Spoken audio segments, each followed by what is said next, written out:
নমস্কার বন্ধুরা, সুস্মিতার রান্নাঘর স্লাইস অফ লাইফে আরও একবার আপনাদের সকলকে স্বাগত জানাই।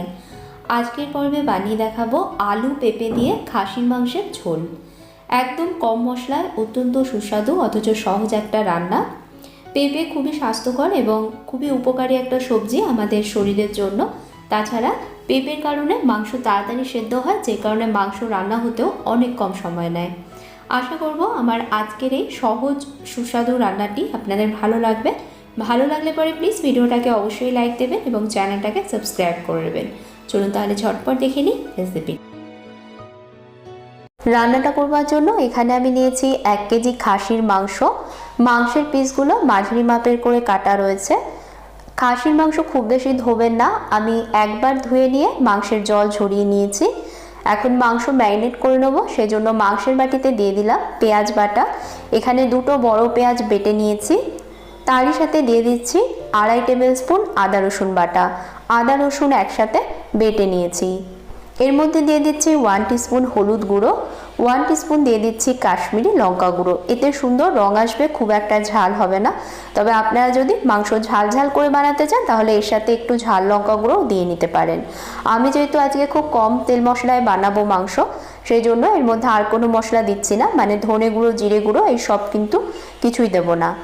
এর মধ্যে পরিমাণ মতো নুন দিয়ে দিলাম, 1 টেবিল স্পুন মতো নুন দিয়েছি। আর দিয়ে দিচ্ছি কাঁচা সর্ষের তেল, 4 টেবিল স্পুন কাঁচা সর্ষের তেল এর মধ্যে দিয়ে এখন খুব ভালোভাবে মাংসের সাথে সমস্ত উপকরণ মেখে নিচ্ছি। সব উপকরণের সাথে মাংস খুব ভালোভাবে মেখে নিয়েছি। একটা তেজপাতা 2 টুকরো ছিঁড়ে এর মধ্যে দিয়ে আবারও মাংসটাকে মেখে নিচ্ছি। সমস্ত উপকরণের সাথে মাংস মেখে নেবার পর ম্যারিনেট করে নেওয়া মাংসের বাটি আমি 2 ঘন্টার জন্য একটা সাইডে রেখে দেব। আপনারা চাইলে মাংসের পাত্রটা ফ্রিজেও রাখতে পারেন, তবে আমি নর্মাল রুম টেম্পারেচারে এটাকে 2 ঘন্টার জন্য রেখে দিচ্ছি। এখানে আমি 3টে আলুর খোসা ছাড়িয়ে নিয়ে আলুগুলোকে মাঝ বরাবর 2 টুকরোয় কেটে নিয়েছি। আর এখানে একটা ছোট পেঁপের অর্ধেকটা নিয়ে খোসা ছাড়িয়ে পেঁপেগুলোকে এইভাবে ছোট করে কেটে নিয়েছি। রান্নাটা আমি প্রেসার কুকারে করব, সেই জন্য প্রেসার কুকারে 2 টেবিল স্পুন সর্ষের তেল গরম করে নিয়েছি। এখন এর মধ্যে দিয়ে দেব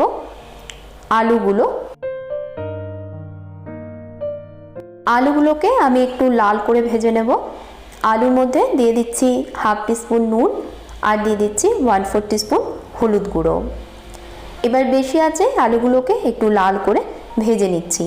আমি আলুগুলোকে একটু লাল করেই ভাজবো, কারণ তাতে করে আলুগুলো খেতে অনেক ভালো লাগে। তবে আপনারা চাইলে পরে আলুগুলোকে যদি হালকা করে ভাজতে চান তাহলে সেটাও করতে পারেন। তো বেশি আছে আলুগুলোকে দেখুন আমি লাল করে ভেজে নিয়েছি। এভাবে ভেজে নেবার পর এর মধ্যে আমি এখন ছোট করে কেটে রাখা পেঁপেগুলোও দিয়ে দেব। পেঁপে খুব একটা বেশি ভাজতে হবে না, হালকা ভেজে নিতে হবে। তো আলুর সাথে পেঁপেটাকেও আমি এখন 3 থেকে 4 মিনিটের জন্য ভেজে নেব। 3-4 মিনিট পেঁপে ভেজে নিয়েছি। এবার এই ভাজা আলু আর পেঁপেগুলোকে আমি একটা জায়গায় তুলে নেব।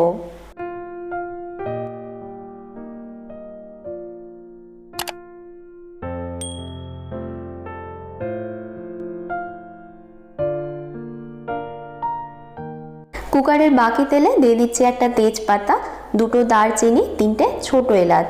এলাচের মুখগুলো ফাটিয়ে নিয়েছি। গোটা গরম মশলাগুলোকে কয়েক সেকেন্ড একটু ভেজে নেব। মশলার ফ্লেভার তেলে মিশে গেছে। এবার এর মধ্যে আমি দিয়ে দিচ্ছি স্লাইস করে কেটে নেওয়া পেঁয়াজ।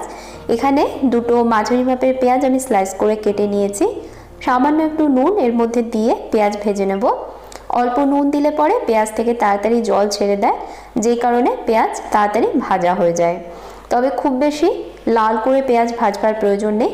পেঁয়াজ এরকম গোল্ডেন ব্রাউন করে ভেজে নিতে হবে। দেখুন পেঁয়াজের গোল্ডেন কালার চলে এসেছে। এবার এর মধ্যে ম্যারিনেট করে রাখা মাংসটা দিয়ে দিচ্ছি। মাংস ম্যারিনেট করে নেবার পর কিন্তু আমি 2 ঘন্টার জন্য রেখে দিয়েছিলাম। এবার বেশি আছে মাংস 5 মিনিট মতন ভেজে নেব।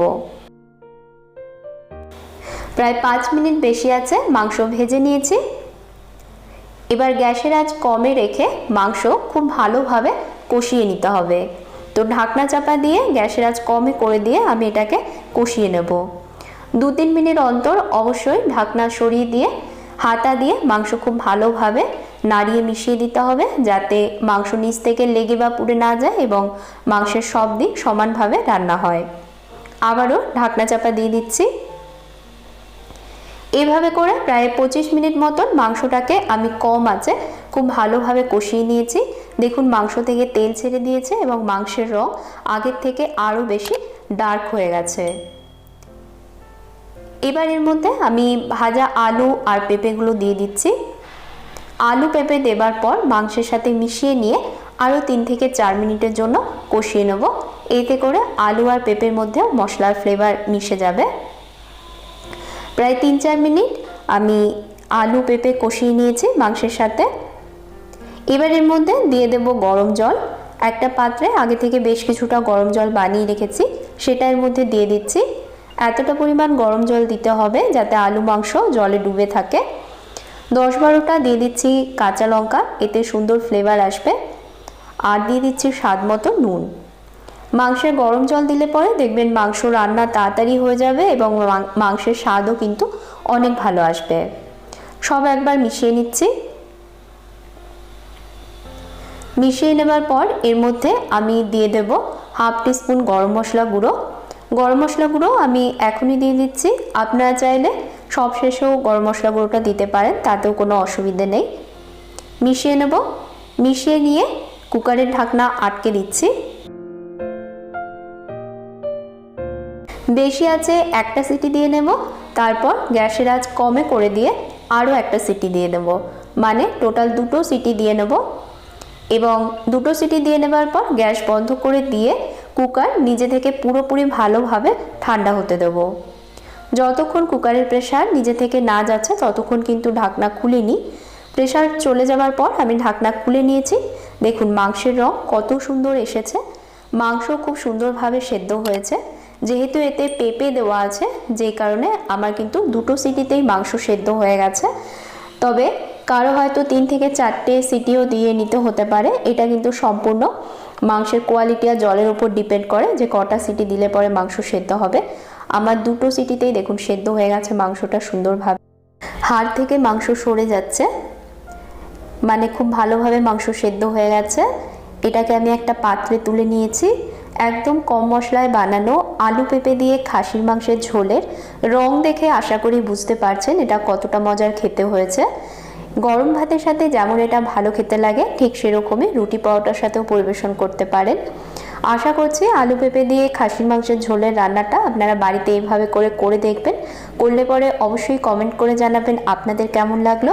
আর ভিডিওটা নিশ্চয়ই ভালো লেগেছে, তাহলে পরে প্লিজ ভিডিওটাতে একটা লাইক দেবেন, ভিডিওটা আপনাদের বন্ধু পরিবারের সাথে শেয়ার করবেন এবং আমার চ্যানেলে নতুন হলে বা এখনও চ্যানেলটাকে সাবস্ক্রাইব না করে থাকলে প্লিজ আমার চ্যানেলটাকে সাবস্ক্রাইব করে নেবেন। দেখা হবে আরও একটা নতুন রেসিপির সাথে। আপনারা ভালো থাকবেন, ভালো রাখবেন। ধন্যবাদ।